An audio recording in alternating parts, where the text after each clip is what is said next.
el poder de la palabra de Dios, el poder de la palabra de Dios, y nuestro texto bíblico se encontraba en Segunda de Pedro, capítulo 3, versos 1 al 7. Segunda de Pedro, capítulo 3, versos 1 al 7, por favor, Joseli, ¿nos lees el texto? Vale, dice: amados, esta es ya la segunda carta que les escribo, en las cuales, como recordatorio, despiertan ustedes su sincero entendimiento, para que recuerden las palabras dichas de antemano por los santos profetas y el mandamiento del Señor y Salvador declarado por los apóstoles de ustedes. Ante todo, sepan esto, que en los últimos días vendrán burladores con sus sarcasmos siguiendo sus propias pasiones y diciendo: ¿dónde está la promesa de su venida? Porque desde que los padres durmieron, todo continúa tal como estaba desde el principio de la creación. Pues cuando dicen esto, no se dan cuenta de que los cielos existían desde hace mucho tiempo, y también la tierra, surgida del agua y establecida entre las aguas por la palabra de Dios, por lo cual el mundo de entonces fue destruido, siendo inundado por el agua. Pero los cielos y la tierra actuales están reservados por su palabra para el fuego, guardados para el día del juicio y de la destrucción de los impíos. Amén. Vamos a hacer una pequeña oración antes de continuar. Señor, guíanos, se ha leído tu palabra. Te ruego que tú nos permitas compartir a pleno lo que había sido preparado para el domingo. En beneficio, Dios, de cada uno de nosotros. Necesitamos siempre tu palabra, Señor. Lo reconocemos y te pedimos que esta noche, tal vez, Señor, hagas los acentos que no se pudieron hacer de manera óptima el día domingo, Señor. Te lo rogamos en el nombre de Jesús. Amén y amén. Quiero partir con una cita de Nathan Busenitz, que dice lo siguiente: la esperanza de la venida de Cristo era de gran importancia para la iglesia primitiva. En realidad su certeza era tan real que los creyentes del siglo I se saludaban entre sí con el término Maranata, que significa el Señor viene. En lugar de estar asustados por tal posibilidad, se aferraban a ella como la culminación de todos sus sufrimientos. Como es lógico, el Nuevo Testamento refleja esta intensa expectativa, refiriéndose al regreso de Jesús, sea directa o indirectamente, en cada libro del Nuevo Testamento, excepto en Filemón y Tercera de Juan.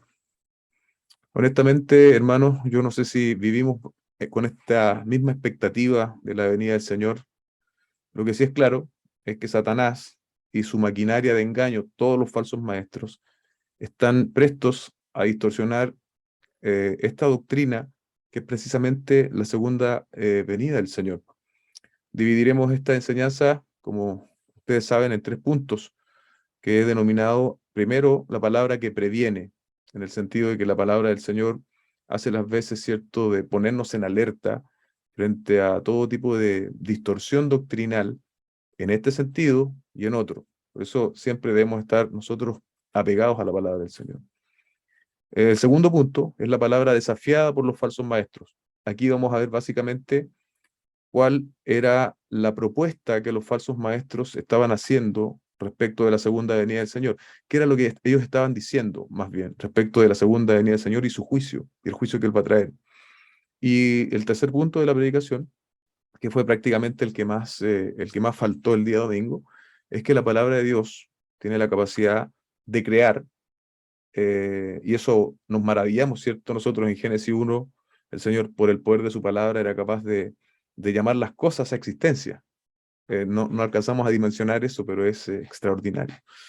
Pero hay un aspecto que tal vez no es tan popular, que es también que a través de ese mismo poder de la palabra de Dios, Él también va a juzgar y va a traer juicio de manera final. Así que esos son los 3 puntos. La palabra que previene, la palabra es desafiada por los falsos maestros, hasta el día de hoy es de esa forma. Y punto número 3, la palabra crea y juzga. Vamos entonces a ver la palabra que previene. Recordemos lo que leía José recién, ¿cierto? Versículo 1 y 2 dice: amados, esta es ya la segunda carta que les escribo, en las cuales, como recordatorio, despierto en ustedes su sincero entendimiento, para que recuerden las palabras dichas de antemano, ponga atención, por los santos profetas, el mandamiento del Señor y Salvador declarado por los apóstoles de ustedes. Hay dos términos aquí que a mí me llamaron la atención. El primero es amados. Y yo creo que si usted o yo utilizamos la palabra amados, definitivamente no la vamos a utilizar con una persona desconocida. ¿Sí? Eso ya como premisa. Implica cercanía, implica reconocimiento, implica familiaridad. Es la familia es la familia de Cristo, hermano. Si bien muchos de nosotros no tenemos consanguinidad, no tenemos lazos ciertos familiares, en algunos casos sí, pero en la mayoría de nosotros no, tenemos un lazo mayor que nos une, que es el que el Señor Jesucristo ha creado entre nosotros. Y debemos cultivarlo, debemos valorarlo y debemos nosotros también ser activos en ello. Amén. Y el segundo término, que es el sincero entendimiento. Dice uno que el sincero entendimiento, ¿a qué se refiere el apóstol Pedro con esto? Es uno que no ha sido contaminado por los puntos de vista de los falsos maestros. Entonces la pregunta que viene ahora, ¿cómo se favorece este sincero entendimiento? Y es lo que el apóstol Pedro responde. Él dice, a tanto Pedro como Pablo afirman esto, y lo decíamos también, la importancia de la repetición de ciertas enseñanzas, de ciertas doctrinas. Por favor, José, léenos Filipenses 3:1. Filipenses 3:1. Te lo di, ¿verdad? ¿No? Lo leo yo entonces. Filipenses 3:1 dice, por lo demás, hermanos míos, regocíjense en el Señor. A mí no me es, escuche bien, a mí no me es molesto escribirles otra vez lo mismo. Y para ustedes es motivo de seguridad. Tanto el apóstol Pedro como el apóstol Pablo subrayan esta idea de la necesidad de repetirle a sus destinatarios, a las iglesias que ellos le estaban dando esta información que nosotros hoy sabemos que es inspiración de Dios, la necesidad de repetir, necesidad de repetir. Ahora vamos a ver algo que me pareció muy interesante respecto de un comentario de Berkeley. Dice lo siguiente, ustedes también lo van a poder leer ahí en su pantalla. Bien puede ser que a veces estemos demasiado interesados en las novedades, demasiado ansiosos de decir cosas nuevas, pero lo que se necesita es la repetición de las verdades eternas, que la gente olvida tan rápidamente. Dígame si no es verdad eso. Y cuyo significado muy a menudo se resisten a ver. No desestimamos nunca la palabra de Dios. Eso ya es mío, ahí terminó la cita. No debemos, iglesia, desestimar nunca la palabra de Dios cuando ésta es expuesta con fidelidad. No sé si usted me entiende esa idea. Porque claro, si a mí me van a repetir algo que es falso, no tiene sentido. Pero tanto en la idea del apóstol Pedro como en la de Pablo, que leíamos en Filipenses, la idea es que se me está diciendo algo que a lo mejor yo ya he oído antes, pero sin embargo se está diciendo con fidelidad a la palabra del Señor. Escuchar repeticiones de herejías no representa ningún beneficio, pero escuchar la repetición de la palabra de Dios, eso sí nos hace mucho, mucho bien. Así que concuerdo absolutamente con este comentario de Barclay, no sé cómo es Berkeley parece, porque se escribe con A, yo soy malo para el inglés. Así que no desestimemos nunca la palabra de Dios, hermanos, cuando ésta se nos está exponiendo con la fidelidad que el Señor demanda. Aún, aún cuando el tema que se está tratando nos pudiese parecer a nosotros básico, nunca es básico, nunca es innecesario. Puede ser básico, pero nunca va a ser innecesario. Lo segundo que llama la atención en los primeros textos es que el apóstol Pedro dice, esta es la segunda carta que les escribo. Entendemos que esta afirmación o nosotros la correlacionamos con la primera carta, ¿cierto? La primera carta es la primera oportunidad en la cual el apóstol Pedro escribe, y esta viene a ser la segunda. Y otra cosa que se implica es que son los mismos destinatarios, porque él le dice, esta es la segunda vez que les escribe. Entonces hacemos esa correlación.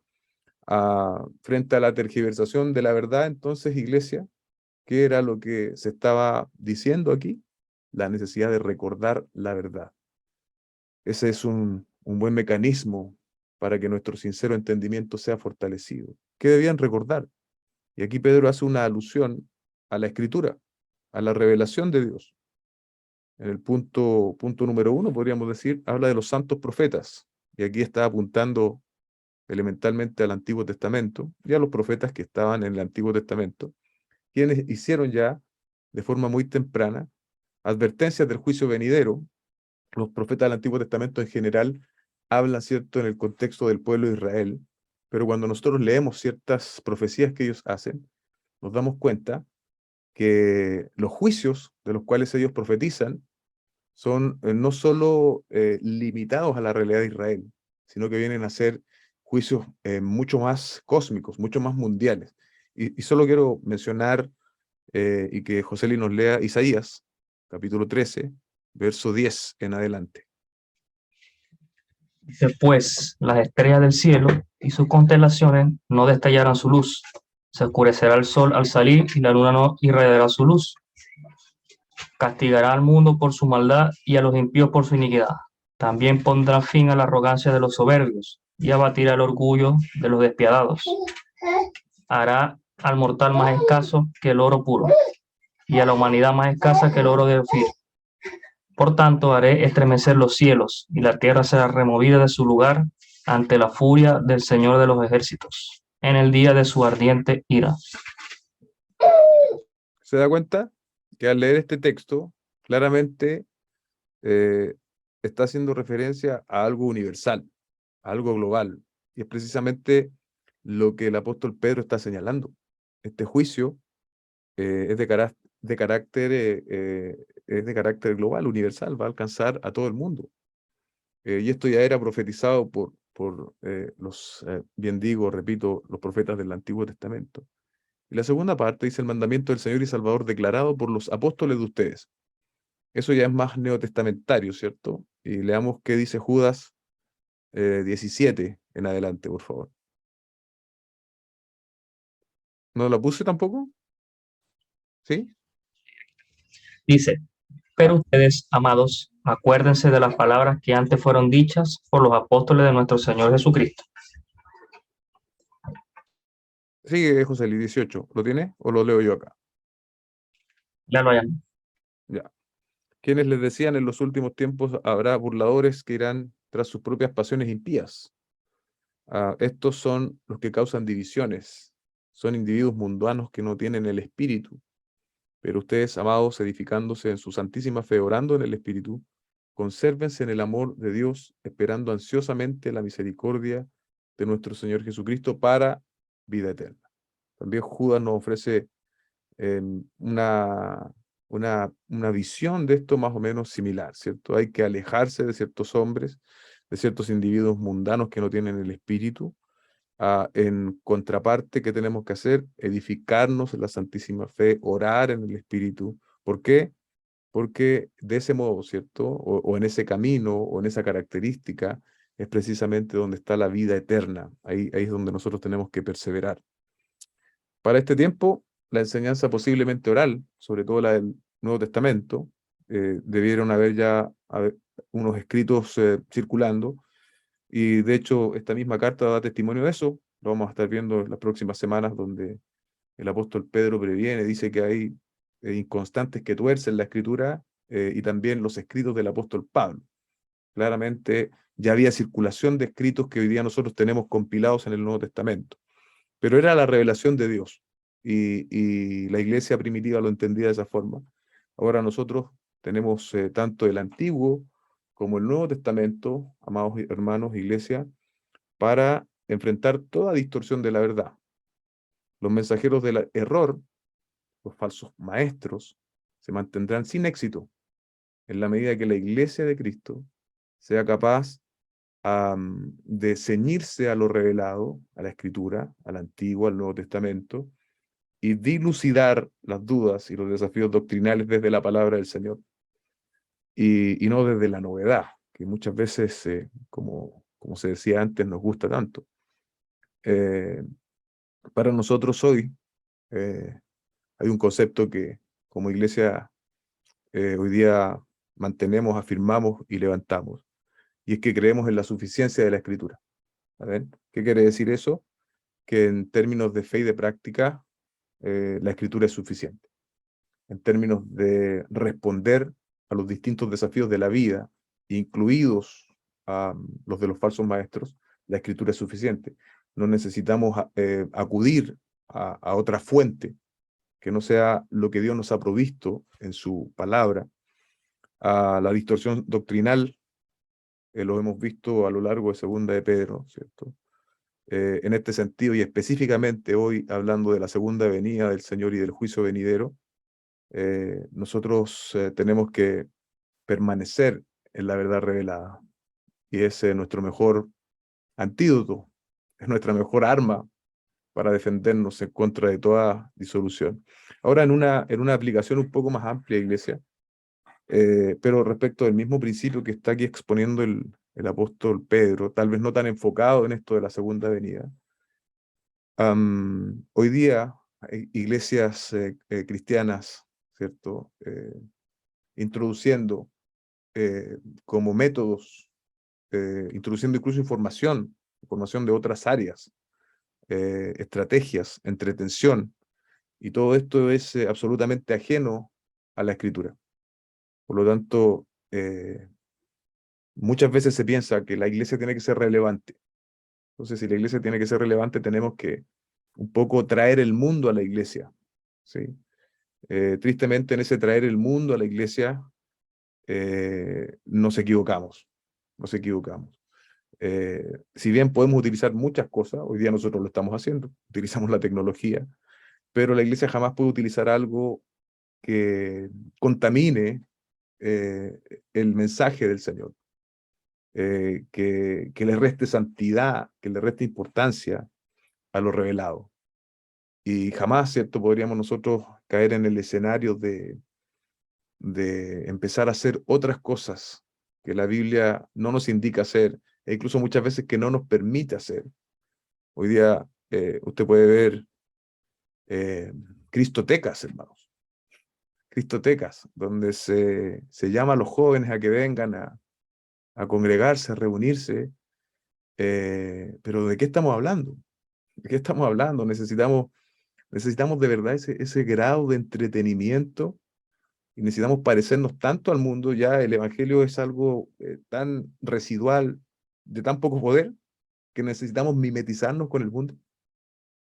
No sé si logro un poco ilustrar este punto, hermano. No, el apóstol Pablo dijo claramente, el evangelio es poder de Dios para salvación. Y ahí es donde nosotros debemos permanecer, y eso está muy ligado, muy de la mano a la suficiencia de la Escritura que nosotros como iglesia afirmamos, soportamos y queremos seguir.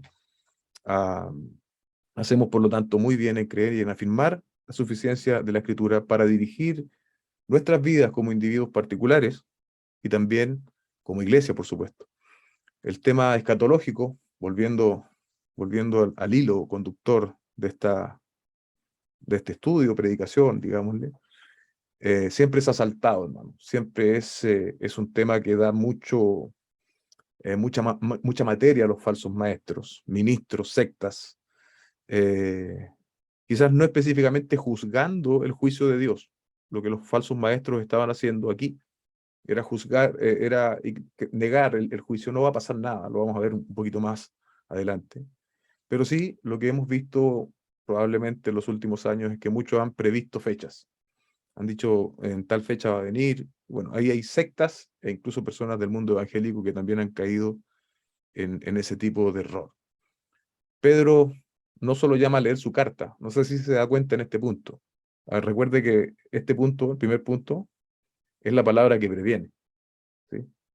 Él está haciendo un llamado, un estímulo, bien digo, a toda la revelación de Dios. Todo lo que estos hermanos tenían como revelación de Dios para enfrentar estos desafíos. Ahora, la pregunta para nosotros, iglesia, ¿lo estamos haciendo? ¿Lo está haciendo usted, lo estoy haciendo yo en familia, personalmente? No solo por el desafío de los falsos maestros, sino también por amor al Señor y por el bien de nuestras propias almas y de nuestras propias familias. Hoy me escribía un compañero de la enseñanza media, con quien yo desarrollé una linda amistad, preguntándome precisamente sobre material que hablara de la ideología de género y todo eso. Entonces, bueno, por gracia del Señor le pude dar algunos nombres, algunos libros, porque él tiene niños pequeños como los nuestros con mi esposa, y ahora viene otro en camino. Y por gracia de Dios, por gracia de Dios, él está acercándose de nuevo a la fe. Estuvo muchos años sin ningún contacto con iglesia ni nada, pero hoy está de nuevo acercándose y está preocupado de eso, está preocupado. Así que tenemos que también tener esta preocupación, hermano, y entender que desde la Escritura ahí está nuestra mayor defensa. Hay cosas de lógica que también pueden utilizarse, pero nuestra mayor defensa es la Escritura misma. Segundo punto, segundo punto. ¿Ve que parece que me estoy extendiendo más que el domingo? Sí, cuando perdí la hoja, hermano, también perdí la tranquilidad, parece. Bien, vamos al segundo punto. La palabra es desafiada por los falsos maestros. Aquí apuntamos. ¿Cuál era el predicamento de estos hombres? Verso 3 y 4 dice: ante todo sepan esto, que en los últimos días vendrán burladores con su sarcasmo, siguiendo sus propias pasiones y diciendo: ¿dónde está la promesa de su venida?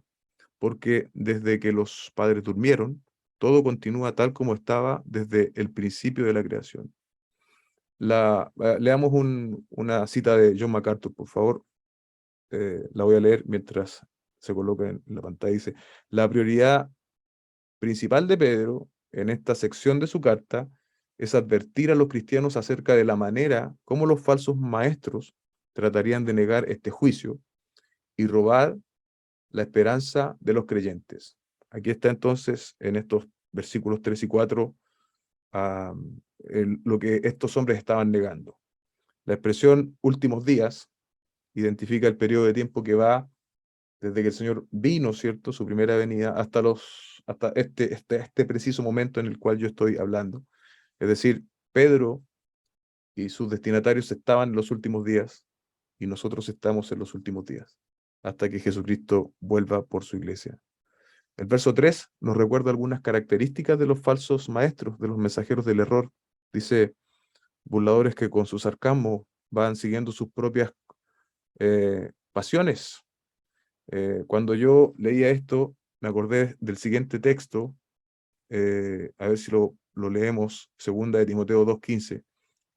Justamente lo contrario que eran estos hombres, estos falsos maestros. Miren lo que el apóstol Pablo en este sentido nos habla de forma positiva ahora, cómo debiese ser un obrero aprobado. Por favor, leamos. Segunda Timoteo 2:15 dice: procura con diligencia presentarte a Dios aprobado, como obrero que no tiene de qué avergonzarse, que maneja con precisión la palabra de verdad. Los falsos maestros de iglesia hacían precisamente lo contrario.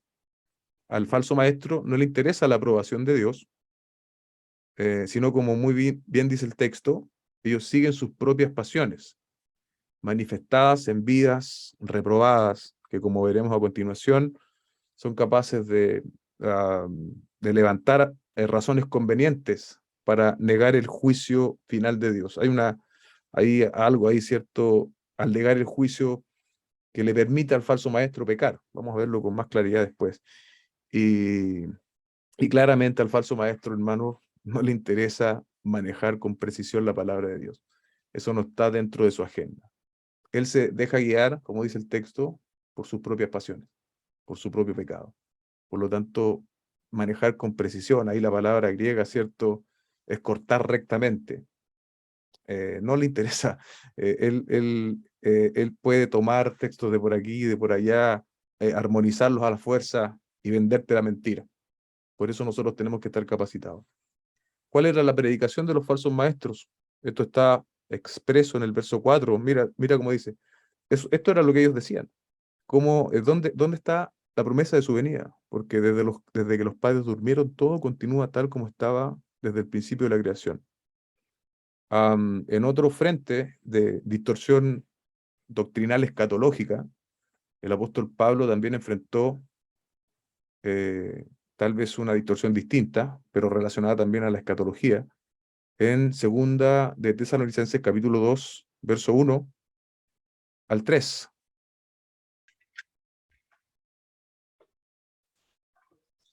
Dice: pero con respecto a la venida de nuestro Señor Jesucristo y a nuestra reunión con Él, les rogamos, hermanos, que no sean sacudidos fácilmente en su modo de pensar, ni se alarmen, Ujú. ni por espíritu, ni por palabra, ni por carta, como si fuera de nosotros, en el sentido de que el día del Señor ha llegado, que nadie los engañe en ninguna manera, porque no vendrán sino la primera, sin que venga la primera apostasía y sea revelado el hombre de pecado, el hijo de perdición. Se da cuenta como hay mucha similitud, tal vez aquí está un poco más expandido, ¿cierto? Pero mira como el apóstol dice en el verso 2, no sean sacudidos fácilmente de su modo de pensar. También nos hablaba de lo mismo el apóstol Pedro al principio. Y el verso 3 dice, nadie los engañe en ninguna manera, porque no vendrá, y ahí da un dato importante, no vendrá sin que primero venga la apostasía. Bueno, en el retrato que está haciendo el apóstol Pedro, evidentemente la apostasía ya estaba teniendo lugar, ¿no? Los falsos maestros, hermanos, esta es una idea relevante, los falsos maestros, tanto contemporáneos a Pedro como en el día de hoy, tienen un conocimiento parcelado de la Escritura, niegan ciertos aspectos de la Escritura, tal como un famoso cantante cristiano estos días se ha hecho famoso, negando negando el Antiguo Testamento, diciendo cosas absolutamente descabelladas, hermano. Los falsos maestros tienen un conocimiento parcelado, editado de la Escritura. Hubo un personaje en la historia de la iglesia que se llamó Marción, y él negó los libros que quiso negar. Hoy día hay muchos marcionitas dentro del contexto evangélico, tomando ciertos textos o ciertos temas que ellos piensan que son los importantes, para dejar, por ejemplo, el tema del juicio de Dios, de la ira de Dios, absolutamente de lado. Ellos no pueden aceptar un Dios santo y justo, les queda demasiado elevados. ¿Y qué hacen estos hombres? Hacen sus propios relatos bíblicos, entre comillas, y hacen sus propios pervertidos collage con la escritura. Am, pero no son más que voceros del error. Y, y bueno, el predicamento en la época de Pedro es que todo había estado igual. Dios nunca ha traído juicio, era más o menos lo que ellos querían afirmar. Dios no interviene de esta manera. Y la alusión, ¿cierto?, que se hace a los padres que durmieron, bueno, ahí se está refiriendo a los patriarcas, Abraham, Isaac y Jacob. Eso era lo que estos hombres estaban diciendo. Hoy día, hermanos, encontramos algo similar. Muchos dicen, no, si Dios es un Dios de amor, Dios no juzga. Finalmente Dios nos va a salvar a todos, porque Él es solo amor. Bueno, eso se llama universalismo, y eso es una herejía, hermano. Dios no va a vulnerar, no va a atentar contra su propio carácter. Y eso que dicen muchos, que Dios es solo amor y que Dios no va a juzgar, es eso, es Dios vulnerando su carácter santo y justo. Tercer punto, ya vamos terminando. La palabra de Dios crea y juzga. Frente a esta enseñanza que estos hombres estaban manteniendo de que todo había estado de forma sin movimiento, sin intervención de Dios desde el comienzo, pero responde en los versículos que siguen. El verso 5 dice, pues cuando dicen esto no se dan cuenta de que los cielos existían desde hace mucho tiempo y también la tierra surgía del agua y establecía entre las aguas por la palabra de Dios. Ahí está hablando de la creación. Verso 6, por lo cual el mundo de entonces fue destruido, siendo inundado por el agua. Pero los cielos y la tierra actuales, estos en los cuales nosotros estamos viviendo, iglesia, están reservados por su palabra para fuego, guardados para el día del juicio y de la destrucción de los impíos. Notó cómo Pedro destruye la predicación de los falsos maestros. Él no acude a ideas personales, él acude a la palabra, básicamente. Él está aludiendo a hechos de la creación. En primer término, el verso 5 es eso, una alusión a la creación en Génesis, y el verso 6 es otra alusión a un evento también muy importante, como lo es el diluvio, que en su oportunidad, bien digo, hace algunas semanas hablamos de esto, de cómo Dios también ahí trajo juicio sobre esa generación pecaminosa. Entonces Pedro les está diciendo, no, no, mis amigos, no es como ustedes enseñan, no es lo que ustedes están predicando. El mismo Dios que trajo la creación a existencia por su palabra, él mismo también fue capaz de juzgar la maldad de los hombres en épocas del diluvio. Así que dejen de mentir, dejen de mentir. Por lo tanto, esta ininalterabilidad que sostenían los falsos maestros es desmentida. ¿Por qué? Por la palabra de Dios. De paso, nos enseña algo del carácter de Dios, de forma implícita tal vez, de la inmutabilidad de Dios respecto de su carácter. El Dios del Antiguo Testamento, iglesia, es justo, es santo, no puede tener comunión con el pecado. Y usted piensa que el Dios y que hay otro Dios, o algunas personas piensan que hay otro Dios en el Nuevo Testamento, que es un Dios solo de amor, que no es justo. Bueno, este Dios es justo, tanto en el Antiguo como en el Nuevo Testamento, y como también en los días hoy, en los tiempos finales, en los tiempos postreros, y traerá juicio final. Pedro, como hemos visto en el capítulo 2 y prácticamente por toda la carta, sigue citando el Antiguo Testamento, y ahora lo está haciendo para afirmar el carácter de Dios en este sentido. La negación del juicio divino por parte de los falsos maestros, y esto es lo que yo decía antes, les provee un escenario perfecto para vivir vidas de pecado. Porque en su pensamiento es, si Dios no juzga, yo puedo vivir libremente, de forma desenfrenada, puedo vivir en mi pecado, si no hay juicio, hermano. Una de las ideas que menos les agrada a los hombres es el hecho de ser juzgados. Y lo cierto es que Dios va a juzgar a todos y cada uno. Quien no sea hallado revestido de la justicia de Cristo será condenado eternamente. Lo repito, Dios va a juzgar a todos y cada uno de los hombres. Quien no sea hallado revestido de la justicia de Cristo va a ser condenado eternamente, hermanos. Hemos olvidado estas temáticas, hemos olvidado estas predicaciones muchas veces. Es más cómodo negar la intervención de Dios en este sentido y dar rienda suelta al pecado. Y así está la sociedad hoy, hermanos. ¿Ha oído usted esto? Yo lo he oído más de alguna oportunidad. El infierno que existe es esta tierra. Es lo que pasamos aquí. Este es el infierno. Sabemos que esa afirmación, a la luz de la palabra, es una mentira. De la misma manera que Dios habló y el mundo existió, así también Dios ejecutará su juicio, y lo único que va a hacer la diferencia es el hecho de estar en Cristo o no. Si estás en Cristo, si estás en la fe, vivirás eternamente, y en el escenario contrario serás condenado eternamente, hermano. En muchos círculos evangélicos hoy, lo decía esto hace un rato, se habla solo del amor, pero nunca del juicio. Usted no va a escuchar una predicación como esta en muchas iglesias. Tienen miedo a ofender a los oyentes. Pero el mismo Dios que salva en amor a través de Jesucristo y su obra perfecta, ese mismo Dios traerá juicio eterno a quienes no estén en Jesucristo. Así como Dios intervino en el pasado con destrucción en el diluvio, también lo hará de manera final. Dios creó por su palabra, Dios juzga por su palabra y juzgará de manera final.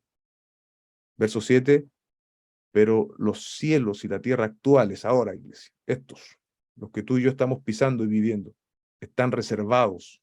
¿Cómo que están esperando? ¿Por qué? Por su palabra, para el fuego. Fuego en este contexto es destrucción, ¿cierto? Mira lo que dice el texto, guardados para el día del juicio y de la destrucción de los impíos. No solo este mundo, sino la destrucción de los impíos. Y yo decía un poco el domingo, no piense que los impíos son solamente los que están en la cárcel, los violadores, los secuestradores, los asaltadores y ese tipo de pecados que todos condenamos y son terribles. Los impíos son básicamente aquellos que no están en Cristo.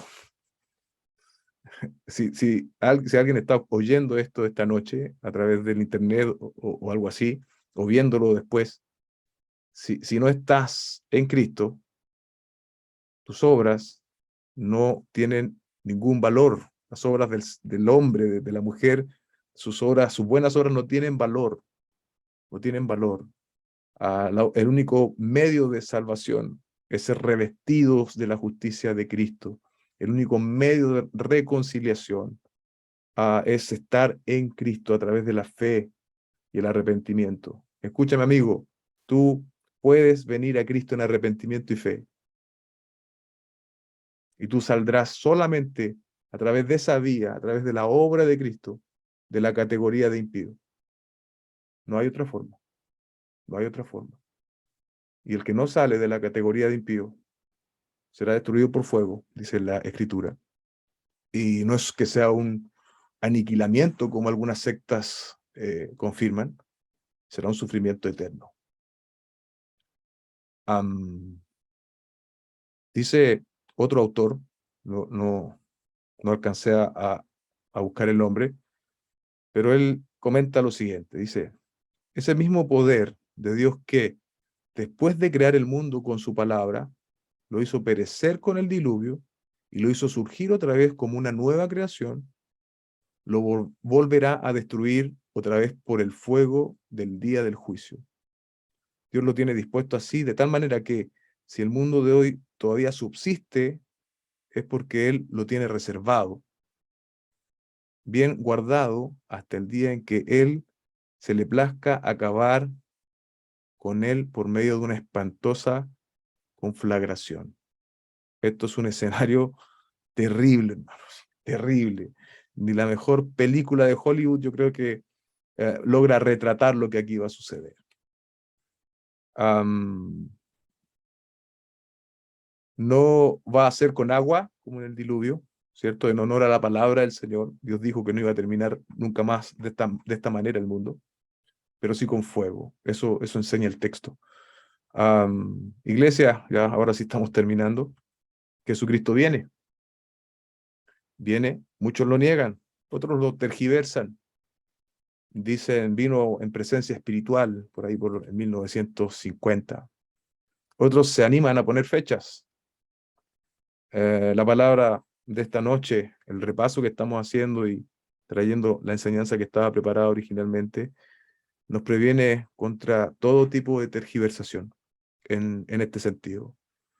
Y una y otra vez el Nuevo Testamento es insistente en que nosotros tenemos que estar vigilantes, tenemos que recuperar ese sentido de inminencia de el regreso del Señor. Tenemos que recuperarlo, tenemos que buscar un mejor equilibrio en ese sentido, a ceñirnos a la revelación escrita, como lo veíamos en el primer punto, para hacer frente a todos aquellos que mienten, que tergiversan, y lo maravilloso del contraste es que si estamos en Cristo, solo si estamos en Cristo, no hay condenación. Quienes están en Cristo, solo quienes están en Cristo, exclusivamente quienes están en Cristo, disfrutarán vida eterna por los siglos de los siglos. Oremos.